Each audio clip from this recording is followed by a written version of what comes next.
Cachamaniacs.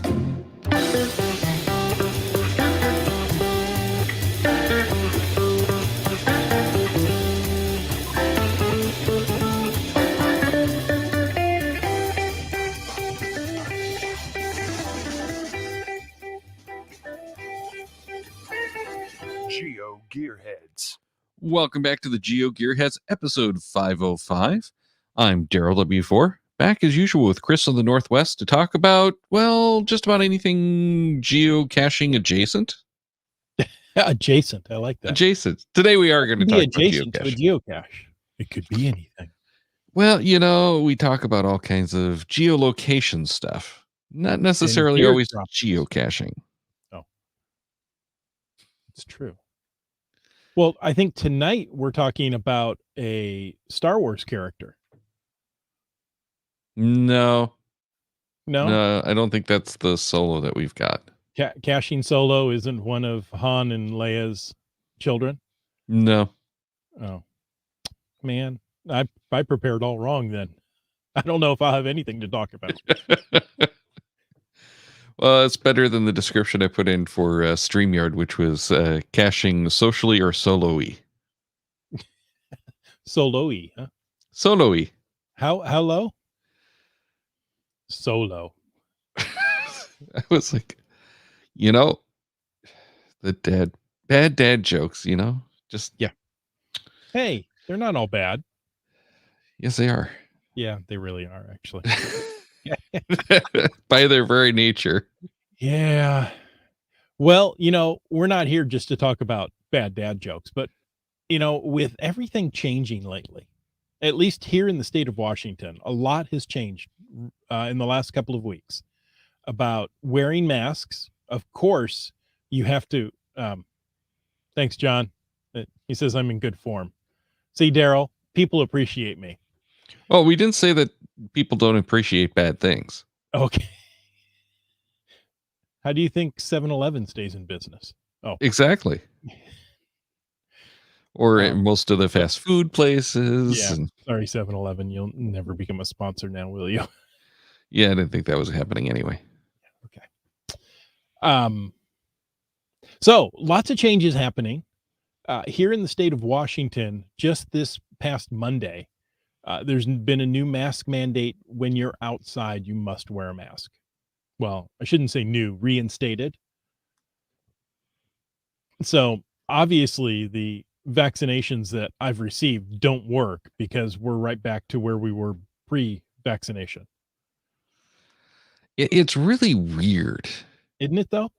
Well, yeah, because it's like you hear all these stories, but it's pretty much working. Yet you look at the numbers of the percentages, at least in this area, and it's like, okay, that's why people are having problems. But we're actually in good shape this time, unlike, you know, places like Florida who are having nothing but troubles. So it's really tough to try to figure out what's going on.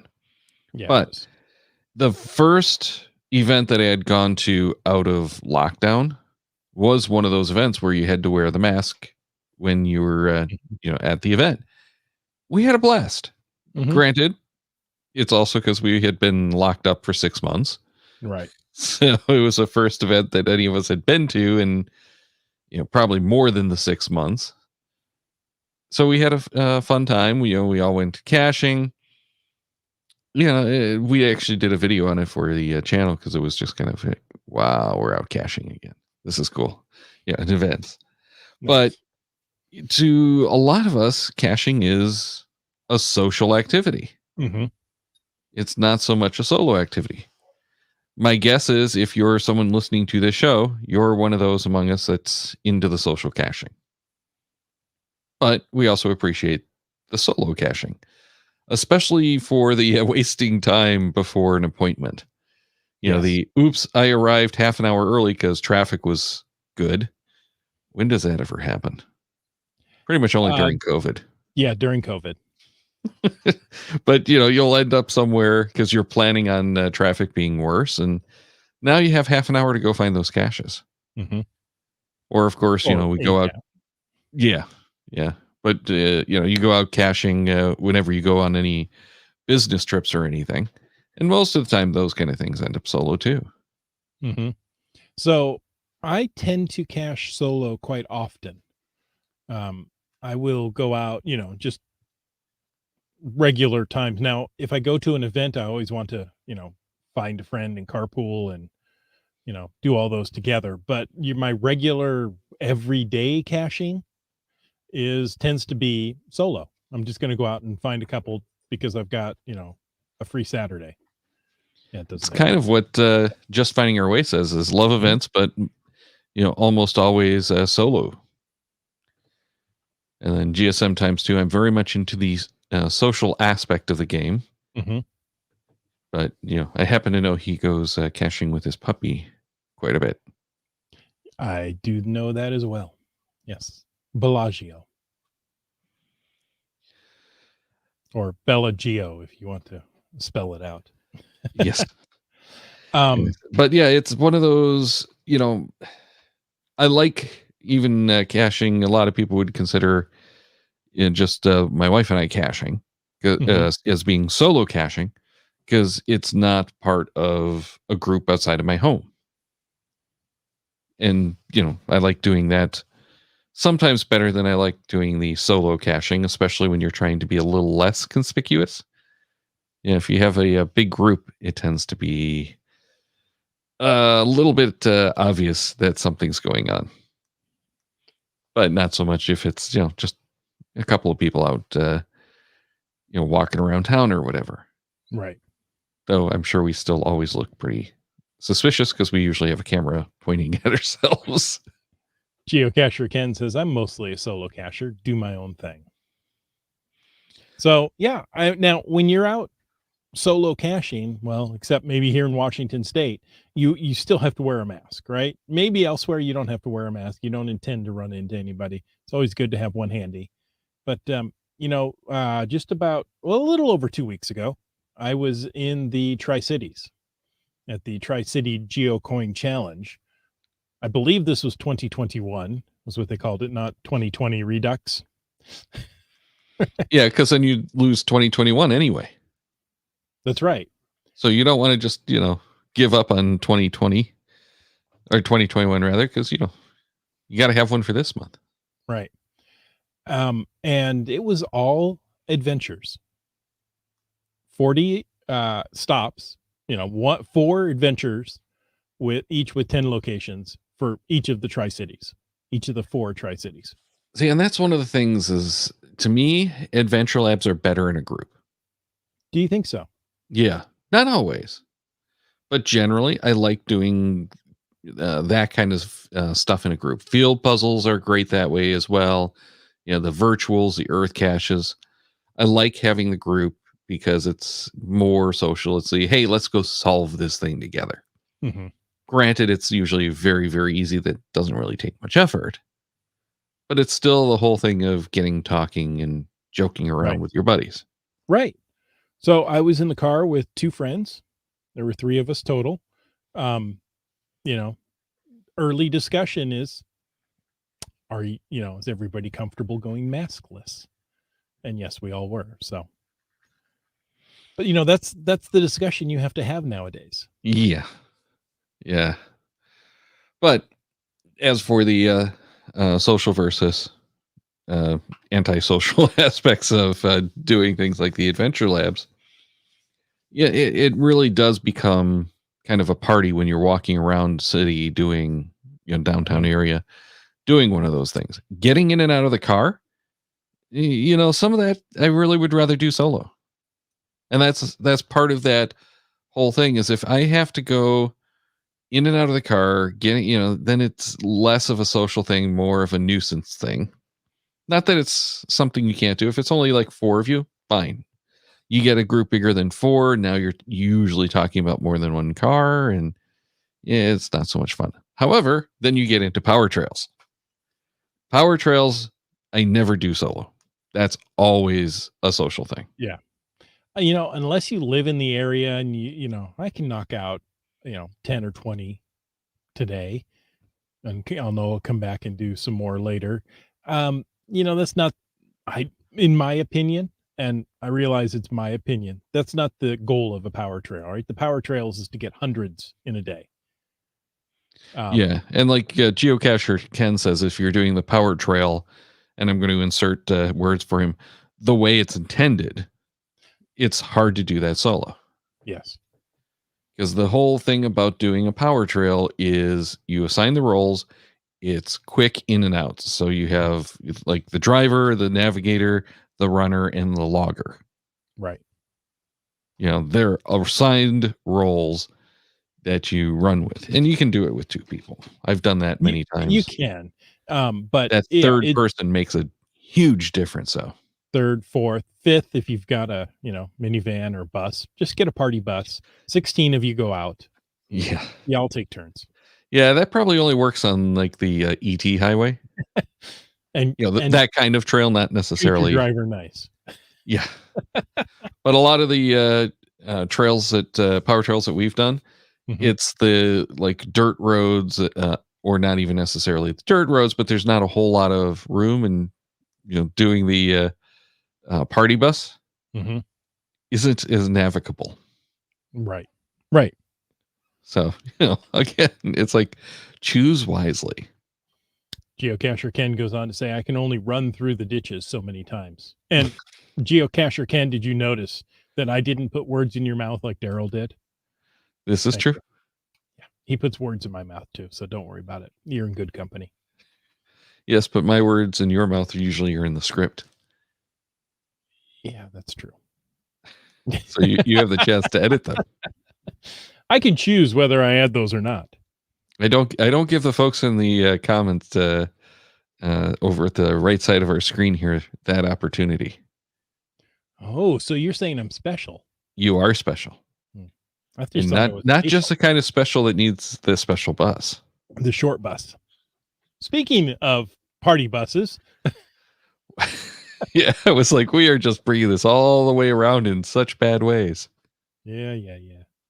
Hey, he says that's too funny. Thanks, Geocacher Ken. I know you're talking about me. You're funny like spoiled meat. I'm funny, but looks aren't everything. Oh boy, we are so off the rails, and it's not even a randomize. No, it is not. So we're talking about being in a car maskless. GSM times 2 brings up, says and discussion about, are you hugging yet? Saw some at the event I hosted there. I saw geocachers that I haven't seen in a long time. And what's odd is, how do I greet these people now? Right? Do we shake hands? Do we fist bump? Do we touch elbows?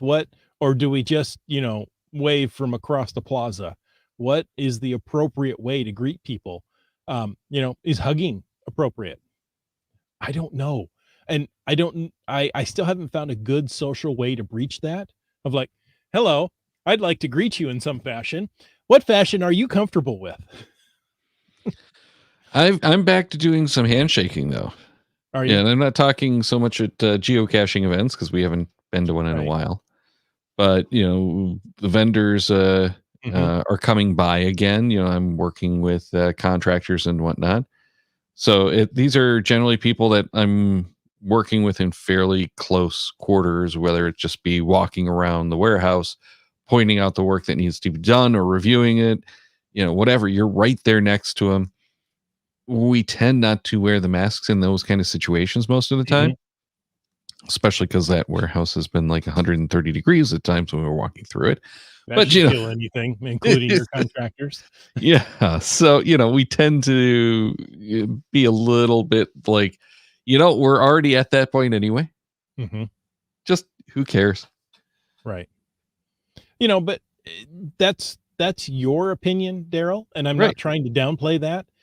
That's not everybody's experience. Oh, absolutely not. Right. And I'm not trying to say you're, throwing caution to the wind and the other people are way too cautious. I'm just saying, for each person, there has to be a level. And it's a measured decision. COVID too, right? You don't, I'm not going to walk up to somebody I just met and hug them. That's Right. not who I am, right? Well, So, and especially not in the workplace. exactly. So, there's an appropriate greeting, and I think we're going to have to work out what that is if we ever become a post-COVID society. Yeah. Well, and certainly like at the office, we're still doing like the fist bumps or, the elbow thing. It's not the, and we never did the hugging thing at the office. I Virtual shouldn't high say five. never, but, that looks more like a fist coming in my face though with the emoji. High five. I know when COVID first started out, they were trying to do jazz hands as an open. No, that is No. not the way to greet people. No. Mm-mm. Houston, Texas Dave says at mega events he does more social caching. Regular weekends are just family, a solo family caching, which is I think the way most of us do it. Mhm. But GSM times 2 said what is the right number of people on a geocaching hike? Depends on how wide the trail is. Yeah, I was going to say it depends on the trail. Mhm. If it's in more like wooded areas, I tend to like smaller groups than if it's like in fields.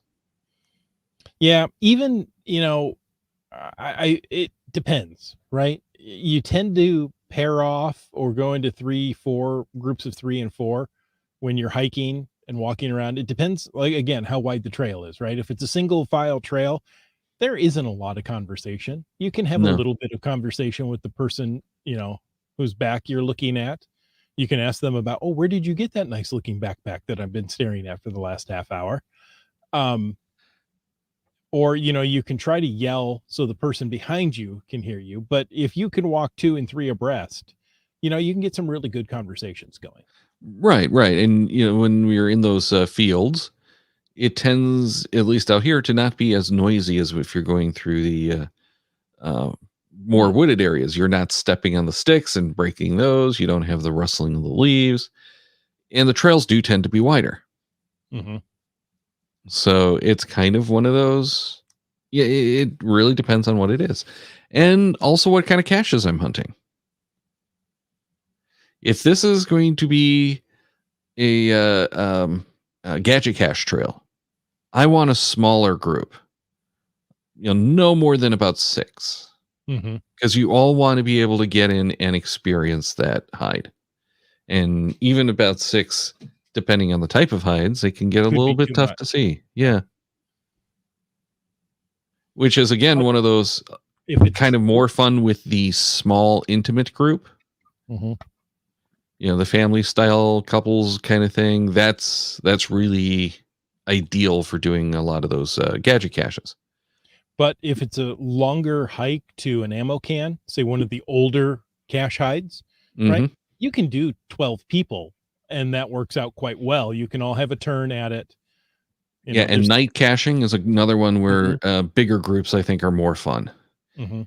And one of the things I find when I'm in these bigger social groups caching is you'll get, 2, 3 people that pair off and, 2, 3 minutes later, that conversation's done and, they go and split up and hit another set of conversations. Right. So, it's a lot of social butterflying, I'll call it, between these little groups inside the group. Darryl, But the caching social butterfly. He flits from group to group. but it is a lot more fun, especially when you're doing those night caches, to have that many people hunting around with you and Mhm. bumping into each other in the dark. Yeah. How many is too many in a car? Depends on the car. But my thing is 4 is really the limit. 5 works unless you have something like a van. 3 in a row is quite enough. Yeah, well, and if You you've can got squeeze in 4. something like the minivan or like the big SUVs, even getting out of that third row of seating for the adults is quite a bit. Now, if you've got Mhm. the kids, that's a little different story because they don't have to fight to get out the doors as much. They're younger and more flexibles. Well, They're and not as tall, or Mhm. we'll just say bulky.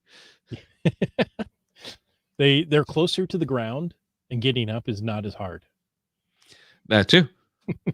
And they usually can just leap over that middle seat anyway.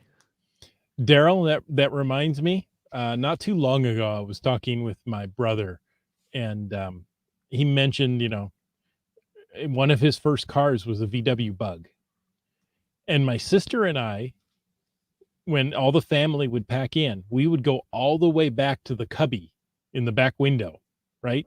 That's not a seat; it's just a storage area. But my Right. sister and I could sit there, pull up our legs, and we could both sit in the cubby. Wow. Just finding our way says a pickup with a tailgate down for the power trails. Boy, you want to hear my pickup story? Sure, but Ooh. first, geocacher Ken says you can fit a dozen clowns in a Volkswagen. That's right, you can. Of course you can. But the problem is he doesn't say what type of Volkswagen. No, that's the Volkswagen Megabus, not the microbus. Yeah. Anyway, go ahead. This was well over a year ago now, in Idaho, where it's legal to ride in the back of a pickup. Okay, it's not in all states. I know here in Washington State, it's not legal to ride in the back of a pickup. But in Idaho it was. And after an event, we decided we're all going to go to the oldest cache in Idaho, which requires a 4-wheel drive vehicle, first of all, and something with good ground clearance. And I got into a pickup truck with 12 other people. There were 13 of us in the pickup. It was a dual cab. So I think there were 8 up there, and then the rest of us were in the bed. So, Nice. really good traction going up the hills. But yeah, I'm sure that was a lot of fun in so many ways. Yeah, it was actually.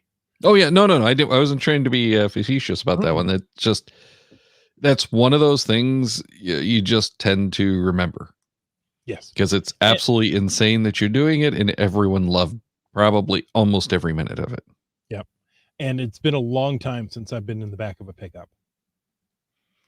So yeah, it's fun. I remember when I had one, my kids would ride back there, just around town. I'm not going far. It's one of those things that like, no, you can't ride back there today. We're going too far. Here, we're just going to go a couple of blocks. You can ride in the back. Really? Yeah. And of course, you got to put the dog back there. They think that's a hoot. I don't know that Fozzie's ever been in the back of a pickup truck, but I don't know that I'd want to let him do that on his own. He's a little too small. I can see him bouncing out. No, he'll get up on the wheel wells and look over.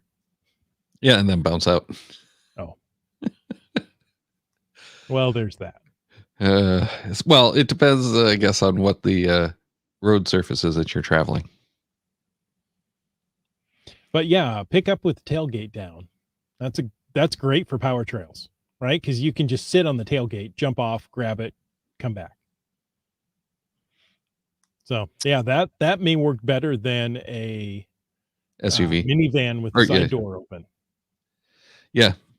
Though it is a little bit harder to get in and out of the tailgate than it is an open side door on a van or minivan. I don't think so. You just jump up. Right, but you'd have to still come do a complete stop, and most of the people I know who do the minivan caching just come to like rolling stops. Mm-hmm. Yeah, but this way you could keep the cab of the pickup relatively clean, because the door doesn't have to be opened all the time. True. And you can let the two runners, runner, signer, logger person.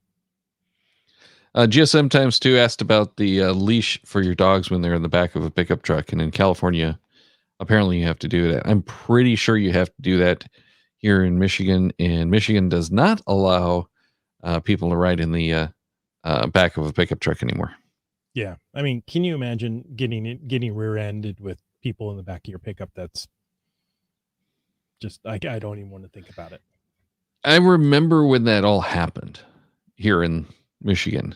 I don't remember a whole lot about it, but I don't think it had anything to do with the accidents at the time. Okay. There were a number of accidents caused by the people in like the sofas and love seats that were in the back that were just sitting there drinking beer and throwing it out the back.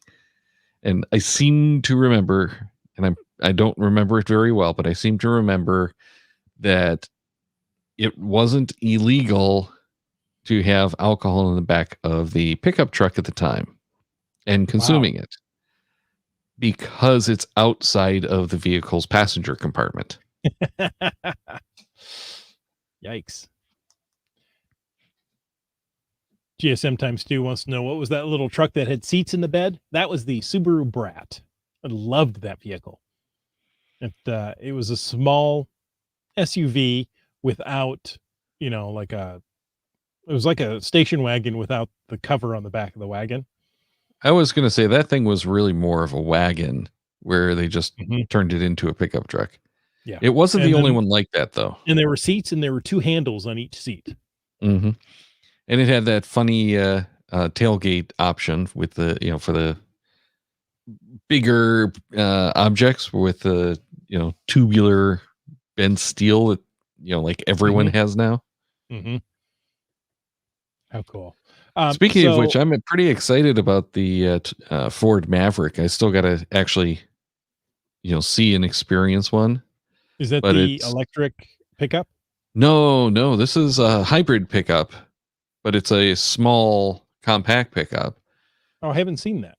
It's 40 miles. Please via Google. Well, it has only 2 drivetrain options. It has the actually, I think it has 3 drivetrain options, but it has the hybrid drivetrain, and then it has a 6-cylinder. I think it is. Might be a 4, but you only have the 2 drivetrain options, really. And it's like there's a 4x4 version of the gasoline powered, so it's like the only options. But yeah, 40 miles to the gallon. And from what they were saying, it sounds like it's going to be both city and freeway, 40 miles to the gallon. Wow. And it's a nice interior for 4 people, 4 adults to sit in a small-ish bed, but it has lots of cool notches and stuff. So you can put your, you can build your own like 2x6 brackets to hold your bike or your kayak or whatever. I love this tagline. Ford Maverick's underseat storage was designed by a dad sick of his kids' smelly stuff. I like that. But yeah, I don't think I'm going to get one. Mostly because it has one of those stupid folding keys. I have a switchblade. Yes. I have one of those for my Volkswagen. Yeah, I hate those things. Come on. I feel like a musketeer every time I go to open my car. Yeah, I've got the keyless, which I don't love right now. But I hate those stupid foldy keys. Mostly because at least the couple foldy keys that I have keep opening up like in my pocket or in my bag and poking holes in things. But I also have problems even getting those like foldy keys into the ignition most of the time. It's just like, okay. Oh, this is like the worst of both, right, because that's not been a problem. This is probably true. This Maverick is not that expensive. No. It's fairly reasonably priced. It gets expensive. $20,000. Yeah, it gets expensive when you with the start hybrid in. Beefing it up. Yeah, but the hybrid is what I'm interested in. The 2-liter EcoBoost is more. It's $21,000 with that. Right. The hybrid is the cheap one. Yeah. So it's an interesting vehicle. We'll see what it actually is like when it hits the market. But I'm thinking that might be my next caching vehicle. Geocacher Ken says GMs have that and he's broken one. Ooh. Well, I know on the Volkswagen, the electronic part is separate from the mechanical part. So if you need to replace the mechanical key, you can do that easily. Yeah. But is it one of those funky keys that no one can cut? I don't know. Only the Volkswagen dealership can program the key to fit your car. I Yep. could tell you horror stories in the number of times I've been there. Oh yeah. Yeah, that's true of almost all of those now. Yuck. Anyway, this is not car talk. Oh, well, you brought up the Maverick. I did. See, the Maverick was a hatchback. That's why it threw me off that it's a pickup. I know. We were talking about that. One of the things too is like the Maverick was such a POS too. Yeah. It's like, why are they bringing that name back? And they've run out of names. They brought back the Ford Bronco too. That looks pretty cool. No, well, and this is the Bronco Sport chassis. Oh, is it? Okay. Yeah. But with more of a, I want to say a Ranger front end. Yeah. And it's smaller than the Ranger is. Is it? Yeah. But not a whole lot. But it is substantially smaller and lighter than the Ranger is. Tow capacity is the big difference between the two, if I remember. And the hybrid can't tow much, but it still has like a 2,500 pound bed capacity. So, yeah. Mm-hmm. I was just talking with my friend. I go, there's he's looking at a car, that gets really good gas mileage, and let's say there isn't one really anymore. I mean, the Priuses do okay, but beyond that, where do you go? Just Finding Our Way says it's about the same size as a 1980s Ranger. There you go. But it has a lot more room in the passenger compartment. Well, the Ranger never was a dual cab. No, and this is a 4-door. Right. So yeah, that's one of the things that's really exciting me about this car. Apparently you can put your kids' smelly stuff in the underseat storage. Or our geocaching supplies. Right. Which can be smelly. I mean, especially the wet stuff. Oh, I hope not. That's the stuff I just throw away. And that's why you have a pickup truck, is to throw it in the back. Throw it in the back. Yeah. The world's biggest garbage can. You have to empty it sometime. And don't you dare go down the highway and just open up the tailgate hoping it'll blow out. Oh, we had a contractor joke about doing that with one of our giant UPSs. Yeah. But getting back to the geocaching. Oh, geocache talk. Here we are. Geocaching. No, this isn't geocache talk. Oh, man. This is Geo Gearheads. And we're not talking about Star Wars. No. Not right now. What day is it? Go find a show. Go find a geocache that's or a series of caches or an adventure lab that's based on Star Wars, and we'll start talking about Star Wars. But we have to have that tie. No, we don't. We'll just talk about anything. But anyway. Cache Wars. Oh, nice. Anyway. What do you think of the back of it?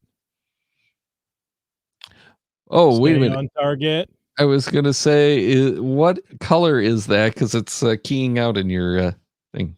Anyway. Yellow, green, kind of a pale yellow, and a red. Ah, interesting. But it's a Death Star. Yeah, 3 of the 4 boxes were keying out. Houston, Texas, Dave says, avenging a DNF. I'm not sure what that's in reference to. Okay. But I'm thinking it's Star Wars. Maybe that's what he's currently doing right now. Oh, well, that'd be a lot more interesting than listening to the show. Could be. Hey, I was happy that I got out this weekend and avenged a letterbox that I couldn't find the last time I was out there because it was like underwater. Oh, bummer. Avengers. Okay. He's talking about Avengers avenging a DNF. He's a DNF Avenger. Now I've got the Batman theme popping in my head from the 60s show, and I don't know why. The 60s version. That was the best show. It was. Anyway. But yeah, so I got out and did that one. Did a little video around it off the new video camera that we got for our channel. Nice. We definitely need to work on the camera a lot yet. First I videos are was never really good. I wasn't able to get out last weekend. School started, so my wife roped me into helping her in the classroom. So that's where I spent my Saturday. But let's see, this Saturday coming up, I'm going to a memorial event. One of Oh. our big geocache event people and a local reviewer passed just about, well, I don't know how long ago. I say just about a year ago. And there's a memorial event. So that's nice. Very. And what better way to get out and memorialize him with the friends and geocaching buddies. Exactly. Though I always kind of think some of those are weird because you'll get a lot of newer cachers who have no idea what's going on. It's just an event. Yeah. It's just an event, and they get there and they're like, "What's going on? I do not understand. I don't know this person, so should I not be here?" It feels like you've crashed a party, right? Oh, wait, this is a quinceañera. This isn't the geocaching event. Whoops. Ooh, that seems even more wrong. Yeah. There was an event here that was at a park, and the event coordinator did not realize that the covered area had already been booked. Uh-huh. And so as you drive up to an event, oh, there's people there. Let's go there. And they're like, "Are you here for, so-and-so's birthday party?" "I don't think so. I think I'm here for a geocaching event." "Oh, that's over there." Oh, I'm so sorry. I didn't realize. So yeah, they had a bouncer because everybody was crashing the birthday party. Wow. Like, oh, so the CO had to stand there and it's like, "You're a geocacher, go over there." Wow, that's pretty bad. Yeah. Yeah, but it happens. Right. Which gets into the planning of event caches, which we should probably talk about because this is that time when people start looking at doing it again if they're allowed to. Event season. And we've got the GIF coming up. So you're going to have a lot of people trying to plan those, which is going to be truly interesting this year. Yes, it is. We didn't have it last year, because of the celebration events, not because of COVID. And now we're trying to pull it off again. They're going to be on YouTube, I think, on November 5th or something, like shortly after the events. So I'm just excited because even if I don't get to do it, it's going to be out there. And two of the Geo Gearheads are actually submitting winning or finalist videos this year. Mm-hmm. So C. Michelle, who actually talked to us about the GIF this year, his video is in there, and then Geo Elmo. He's got okay. Yeah. And Komakino is another. Oh, I missed that one in there. So we've got 3. How cool, right? Yeah. But I just always love the GIF events anyway. The GIF films fun. And the events. I've got theaters in the area that have been sending me emails saying, "Hey, you can book for private events." And I thought, ooh, I should do that for a GIF. Wouldn't that be wonder cool? how cheap that would be this year since they're so empty. Right. The big Cinemark with the comfy reclining seats is about $350 with a first run movie. So I know you can get it less. That's not bad at all. If you bring your own. I don't know if they can do streaming or if you have to have it on DVD or something. So, well, they've been doing it as a download. Right. So you can download it, probably put it on something like a SD card and give it to them to play. Mm-hmm. So I that might be interesting. It's something I'm going to have to look into. Now, to cover cost, I would ask that people maybe donate when they come in. I wouldn't demand a cover fee. Sure. But pass the hat, an intermission or something. Yeah, go out and, they'll be there selling popcorn if you want to go buy popcorn. And that bucket next to that's to pay for this. Yeah. No, it'd be worth trying. That, would be a lot of fun. Something that you don't get to do very often. GSM times 2 says you can download it at movie theater resolution, which is 4K cinema, not the 4K UHD that we're familiar with, I believe. Oh, And Houston, Texas Dave says have a raffle. Yep, that's a number of events that I go to on an annual basis do their fundraising.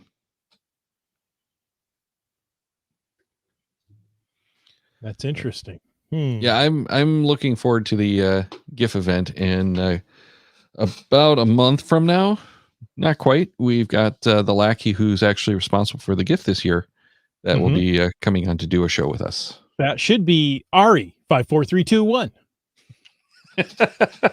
Well, I wasn't going to give it away that much. Oh, sorry. Oops. I don't know that. Yeah, we just got confirmation today, so excellent news. I was so excited to be talking about the GIF event.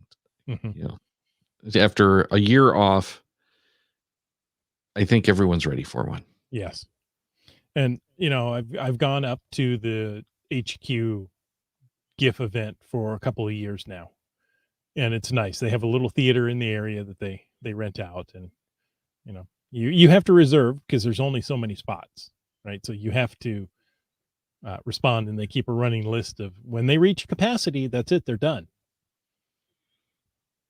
Interesting. So I wonder how they get around their own guidelines for events that way. I don't know. I mean, there has to be some guidelines for limited capacity events, right? Yeah. I mean, you can't have, let's say, an event at a pizza place that only holds 50 people and expect 75 to get in there. You know, they'll shut the pizza place down. Yeah. Well, in my first event that I had was that exact problem. You know, we had a venue that could support about 15, 20 people, and I had like 50 people respond. So I was scrambling to find something else. Another venue? I had to move it like 8 miles out of the way.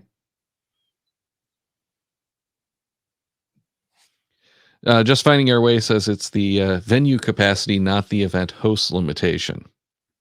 Right. And I like Houston, Texas Dave's a drive-in movie theater GIF event. Yeah, where do you find a drive-in movie anymore, though? There's a few of them around. Someone actually built a new one not terribly far from us. Really? Yeah. But they don't have the same big old cool screens like they used to. Well, it's ours used to, smaller. we used to have one in the area here. And it was a swap meet most times. About once a year, they would show a movie there, right? The city would do a movie night out or something, and they finally tore it down, and now it's warehouses. Yippee. I think we still have one of the old, like, originals 50s type drive-ins out in, I want to say it's like Canton or something, but I want to say it was the Ford theater. And we have a few Ford theaters, but it was one of those big old drive-in screens. I think it was a single screen. I don't think it was even, the double-sided. But that one they were trying to keep running, as best they could. But they've got a whole bunch of cool new things that they've been playing with for like temporary drive-ins. So, you mean like those inflatable outdoor screens, portable outdoor screens that GSM times 2 is talking about? Well, there's those too. Yeah. But no, that's actually pretty funny because they do that in one of the Culvers. I'll actually mention them. But this Culver's not far from here does car shows and stuff once a month. So, once a month during the summer, they have movie night where they have the big blow up screen, they have the projector, and they've got the PA system. So it's really crummy audio, I'm sure, but they do that, and they have their family movie nights, which just astounds me. I think that's awesome. The last drive-in movie I went to was years and years ago, and they had ditched the speakers that you pull in through the window for a radio broadcast. Yeah. I was just gonna say that's what they're doing with a lot of these. Car doesn't start at the end of the movie. Someone else was doing one where you had to stream through your phone. which I always wondered how they got that to sync. Mm. Because it would be off by a few milliseconds from car to car at best. So how are you getting that to sync so it doesn't look terrible? My guess is they're only doing like the subtitled movies that no one can understand anyway, so they could tell that the audio is off. Yeah, that would be hard. Yeah. Hmm. Yeah, I thought it was interesting though. I believe the around here, the places that do the bouncy houses also have the large portable screens, the Yeah. big inflatable screens Right. that you can rent. So, And a lot of the cities are doing those where, they'll close down, one of the park. streets. Hmm. Yeah, well, yeah, the parks too, but I like it when they close down the streets and they have like the coffee shops and whatnot that are serving. And Rome, Georgia, I think did this one of the years for Geo Woodstock or going caching, where they actually extended the patio zone into the street for the night, so you could actually have your alcohol and dinner out there.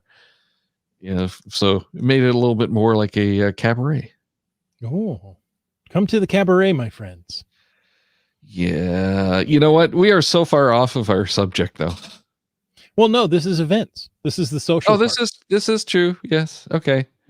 It's a social part, but we're not really talking about the caching anymore. But yeah. So it will be interesting to see what local mandates are for outdoor get-togethers of maybe 100 or more people for the GIF events, or indoor. Do you have to limit capacity to 50% for the movie? I don't know. It's very interesting, and I'm kind of holding off hosting another event until I can get some of these answers.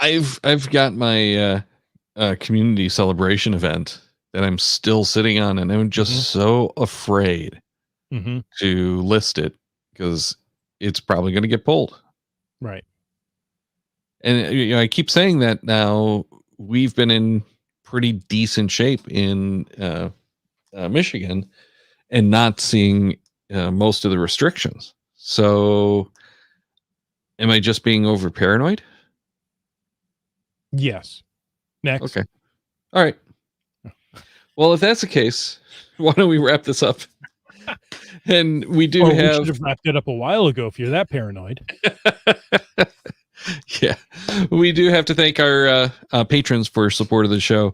It's been a while since we mentioned it, but we really do appreciate our patrons. If it weren't for them, we couldn't keep the show going.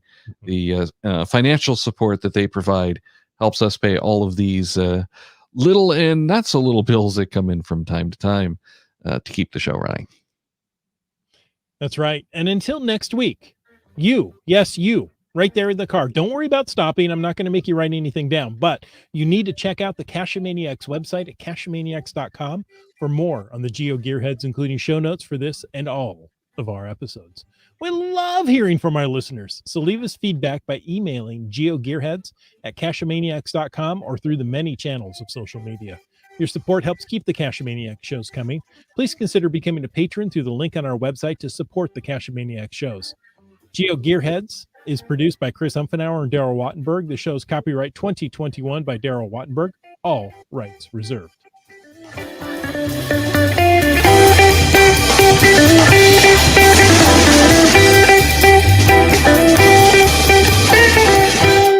Cash with a Cachamaniac.